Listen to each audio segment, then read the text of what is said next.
Hello friend, मेरा नाम है शशांक सौरभ और आपका स्वागत है मेरे यूट्यूब चैनल पे एग्जामिनेशन गुरु पे। अगर आपको मेरा वीडियो अच्छा लगे तो मेरे वीडियो को लाइक कीजिए और अपने फ्रेंड के बीच में शेयर कीजिए और चैनल को सब्सक्राइब करना ना भूलें। चलिए अब टॉपिक पे आते हैं। हेलो दोस्त। आज जो टॉपिक स्टार्ट कर रहे हैं बेसिकली इलेक्ट्रिसिटी का ही है। ये सेकंड पार्ट है और इसके बारे में कुछ और इम्पॉर्टेंट क्वेश्चन जो बच गया था पहला पार्ट में वो सेकंड पार्ट में हम क्लियर करेंगे। तो यहाँ का जो फर्स्ट क्वेश्चन है, in a parallel combinations of electrical appliance total electric power. Total electric power यहाँ पे बोल रहा है कि अगर कोई जो इलेक्ट्रिकल अप्लायंस है वो पैरेलल कनेक्शन में है, टोटल पावर क्या होगा। टोटल पावर आप जान रहे हैं कि जब ये आपका क्वेश्चन जो है पैरेलल का केस दिया हुआ है तो यहाँ पर आर इक्विवेलेंट जो होगा वो स्मॉल आएगा। जब आर इक्विवेलेंट स्मॉल हो जाएगा तो उस केस में न्यूटन्स ओम्स लॉ से V equal to I R. तो यहाँ पर आई जो है आर का इन्वर्सली प्रोपोर्शनल है। जब आर कमेगा तो आई का वैल्यू क्या हो जाएगा, बढ़ जाएगा, जिससे ओवरऑल जो अपना जो पावर निकलने वाला है पावर हो जाता है वी इंटू आई। और पैरेलल के केस में भी कांस्टेंट होता है और आई यहाँ पे आर इक्विवेलेंट के कारण क्या होगा, बढ़ जाएगा। तो ओवरऑल यहाँ से पावर मिलने वाला है वो क्या हो जाएगा, ज़्यादा हो जाएगा।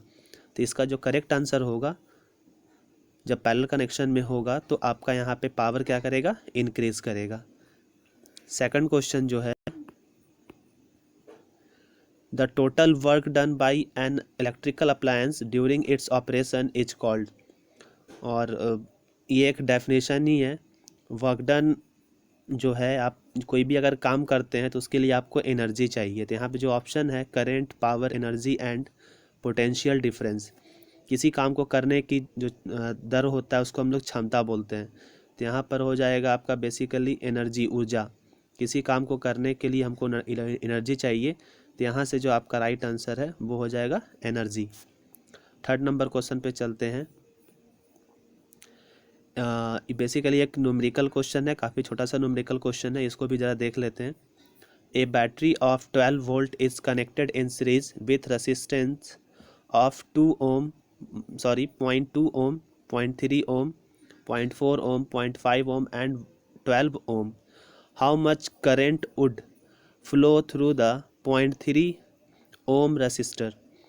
तो यहाँ पर जो आपका कनेक्शन है वो सीरीज़ में है, ठीक है। उसमें आपका यहाँ पर रेसिस्टेंस दिया हुआ है।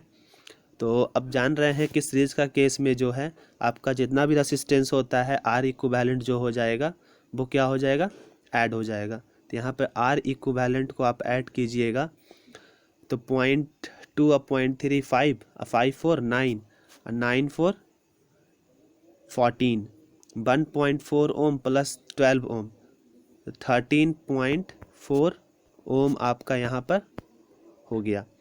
और यहाँ पर पूछ रहा है, और आपका यहाँ पे भी दिया हुआ है, ठीक है, भी दिया हुआ है और पूछ रहा है कितना करंट फ्लो करेगा। भी आपका दिया हुआ है 12। अब हम लोग जानते हैं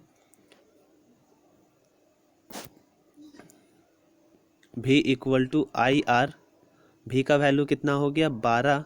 और आपका यहाँ पर आई हमको निकालना है, रेसिस्टेंस दिया हुआ है 14 पॉइंट, सॉरी, रेसिस्टेंस आया है 13.4। अगर 13.4 से 12 में डिवाइड करेंगे तो वो आ जाता है आपका वैल्यू 895 एम्पियर। तो इसका जो करेक्ट आंसर हो जाएगा वो हो जाएगा आंसर ए, 0.895 एम्पियर।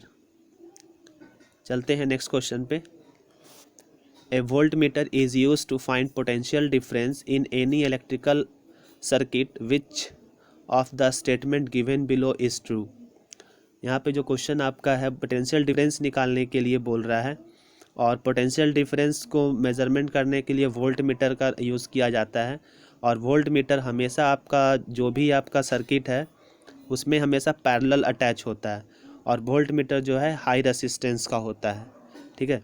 तो यहाँ पे ऑप्शन जो है volt is high resistance instrument and is connected in series.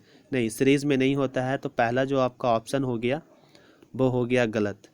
दूसरा ऑप्शन है, ये भी अगर देखिएगा कनेक्टेड इन सीरीज, ये भी गलत है। और दो यहाँ पे ऑप्शन है, और जो वोल्ट मीटर होता है वो हाई रेसिस्टेंस का होता है। तो जो थर्ड नंबर है, a volt meter is high resistant instrument and is connected in parallel circuit. हाँ, ये आंसर सही है, क्योंकि ये लो रेसिस्टेंस का नहीं होता, ये हाई रेसिस्टेंस का होता है। ठीक है, चलते हैं अब अपना 5th नंबर क्वेश्चन पे। The amount of work done in joule when one unit electric charge move from one point to another point in an electric circuit is called। अब बोल रहा है यहाँ पे कि एक पॉइंट से दूसरे पॉइंट तक जो अपना एनर्जी जाता है, बेसिकली इलेक्ट्रॉन कैरी करता है, वो किसके कारण होता है, उसको हम लोग क्या बोलते हैं। इलेक्ट्रिक करंट जो है आपका एक पॉइंट से दूसरे पॉइंट तक जाने में जो एनर्जी वो लेता है, बेसिकली एनर्जी का यूनिट क्या होता है, जूल में होता है। जिसका जो राइट आंसर हो जाएगा वो आपका हो जाएगा इलेक्ट्रिक करंट। ठीक है, चलते हैं। 5th नंबर क्वेश्चन हो गया, चलते हैं 6th नंबर पे। The instrument use for measuring electric current is. अब इलेक्ट्रिक करंट को मेज़र करने के लिए जो इंस्ट्रूमेंट का यूज़ किया जाता है उसके बारे में यहाँ पे पूछ रहा है। पहला ऑप्शन है अमीटर, गैल्वेनोमीटर, वोल्टमीटर, पोटेंशियोमीटर। अब इलेक्ट्रिक करंट को मेज़र करने का जो इंस्ट्रूमेंट होता है वो हमेशा आपका सीरीज़ में लगता है। ठीक है, जो आपका इंस्ट्रूमेंट है उसके साथ क्या में लगेगा, सीरीज़ में लगेगा। और यहाँ पे जो अमीटर है वो इलेक्ट्रिक करंट मेज़र करने वाला होता है, और ये हमेशा क्या में रहता है, सीरीज़ में। इस चीज़ का भी याद रख लीजिए, ये भी क्वेश्चन आ सकता है कि अमीटर का कनेक्शन कैसा होता है।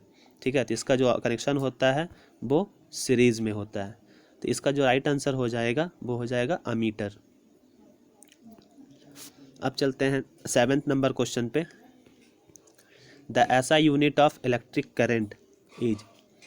ऐसा यूनिट जो है, स्टैंडर्ड यूनिट जो है इलेक्ट्रिक करंट का, वो क्या होता है, ओम, अमीटर, वोल्ट, फैराडे। अब यहाँ पर देखिएगा जो इलेक्ट्रिक करंट होता है जिसको हम लोग आई बोलते हैं, तो क्या बोलते हैं, आई। और इसका जो यूनिट होता है वो हो जाता है, आपको अगर याद होगा जो पिछला वीडियो देखे होंगे तो वहाँ पे मैं बताया था, इसका यूनिट आता है एम्पियर।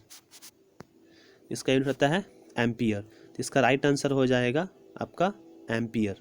ठीक है, ओम, ओम जो होता है ये रेसिस्टेंस का होता है। वोल्ट जो है वो आपका वोल्टेज का होता है।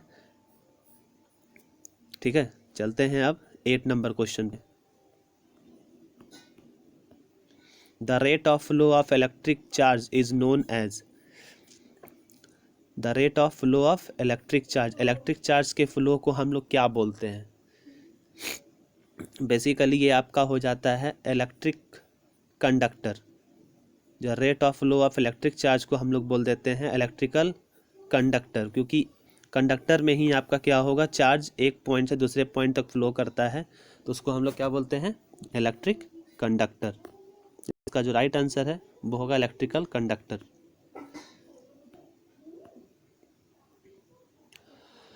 नाइन नंबर क्वेश्चन है, a lamp of 40 watt and 60 watt are connected in series, the total power of combination is. Basically आपका क्या में है, पैरेलल में है, तो उतना डिटेल में तो इसको नहीं कर पाएंगे, लेकिन एक चीज़ याद रखिए, जब भी आपका पैरेलल का केस होता है तो वहाँ पर जो हम लोग रेसिस्टेंस निकालते हैं, आर इक्विवेलेंट 1/R इक्विवेलेंट 1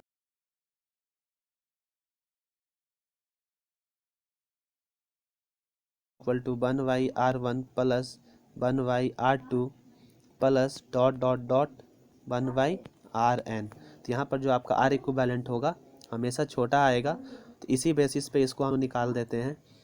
यहाँ पर जो पावर आपका हो जाएगा 1/40 प्लस 1/60। ठीक है, ये हो जाएगा आपका 120, और ऊपर आ जाएगा क्या,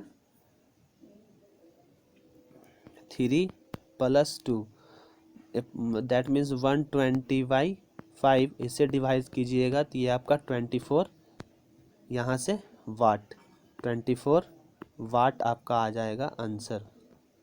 इसका जो राइट आंसर हो जाएगा 24 वाट। चलते हैं अपने नेक्स्ट क्वेश्चन पे, जो कि अपने इस टॉपिक का लास्ट क्वेश्चन आज का है।